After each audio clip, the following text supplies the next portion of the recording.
The former branch manager of Land Bank of the Philippines, Shaw Boulevard branch, confirmed that over ₱500 million was released by their branch for the office of the vice president. While she admitted the size of the withdrawals was unusual, she maintained it was not illegal. Sheena Torno will give us the details. Violeta Constantino, the former branch manager of Land Bank of the Philippines, Shaw Boulevard branch, and prosecution witness regarding Article 1 on the alleged misuse of OVP confidential funds, was questioned on the witness stand for over an hour. Violeta Constantino was among the first witnesses presented by the House prosecution panel on the 10th day of the impeachment trial against Vice President Sara Duterte. Constantino served as the branch manager of LBP Shaw Boulevard branch from May 2017 to January 2024. She testified regarding Article 1, which pertains to the alleged misuse of 612.5 million pesos in confidential funds of the OVP. She confirmed that checks and cash by the OVP on December 20, 2022, January 31, 2023, April 18, 2023, and July 13, 2023, which were made out to OVP Special Disbursing Officer Gina F. Acosta.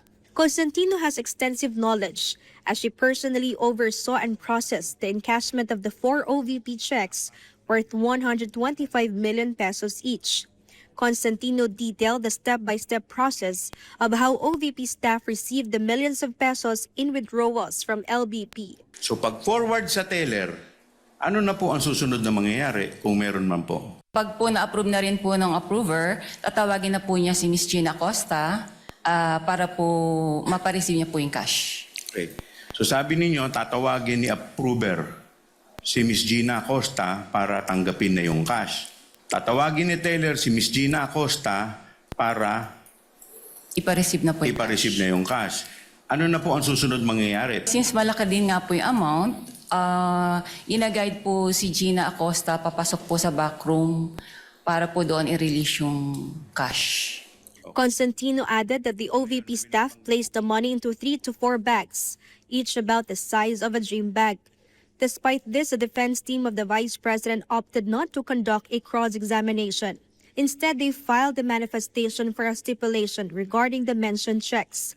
During questioning by several senator judges, Constantino described the amount encashed by the OVP as unusual compared to typical government agency transactions. Normal po ba na ganito kalaki ang wini-withdraw ng isang government agency? Unusual po ito. Kung unusual, Madam Witness, hindi po kayo nagtanong man lang, para saan po ba kayo ito? Dumaan naman po ito sa proseso nila, kaya I don't think po na magtanong pa kami. Constantino clarified that while the size of the amount was unusual, it did not mean that check transactions were suspicious. Ano po yung regulasyon kapag nagsasabit po kayo ng suspicious transaction? Ano po yung batayan? Bakit ang isang transaction ay suspicious? Kung sa tingin po namin ay doubtful po yung transaction. For this particular po, hindi naman po kami nag-doubt kasi alam namin po na legit po yung transaction.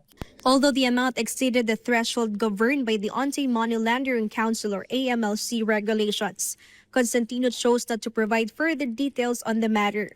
For her part, the transaction remained legitimate. Kung ganito po na 4 na beses na nag-withdraw na 125 million, would you say usual na siya? Kung sunod-sunod naman po, magiging ano na po siya, talagang usual transaction na po yun. Just because it's unusual, it doesn't mean it's illegal or whatever. Tama po ba? Wala naman pong illegal doon sa encashment po. Meanwhile, Senator Judge Ping Lacson raised concerns over the absence of a competent witness who could clarify the proper use and withdrawal of intelligence and confidential funds of the OVP. He noted that the regularity of quarterly withdrawals raises questions.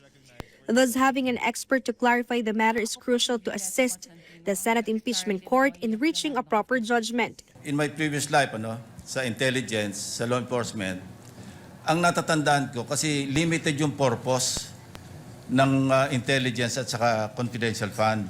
Nagtataka lang ako, nakita ko yung regularity ng withdrawals ng cash, parang every quarter. Ang alam ko, pagka may pangangailangan dahil merong intelligence gathering operation, may confidential activities, saka palang mangangailangan ng pera. In the end, presiding officer Senator Cheese Escudero commended Constantino for her prudence in adhering strictly to legal limits. Escudero stated that the witness exercised proper caution to avoid potential legal liability.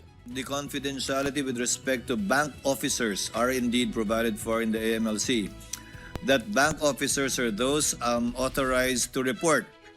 Both suspicious transactions and those exceeding 500,000 are not allowed to disclose whether or not they report. And thank you, Ms. Constantino, for being very cooperative and at the same time prudent with respect to your answers regarding the AMLC provision. Dahil kayo po yung madedemanda kung sakasakali, hindi naman po kami. The prosecution requested the impeachment court to issue subpoenas for their upcoming witnesses under Article 1. These include former and current state auditors from the Commission on Audit or COA, as well as director from the House of Representatives Information Resources Management.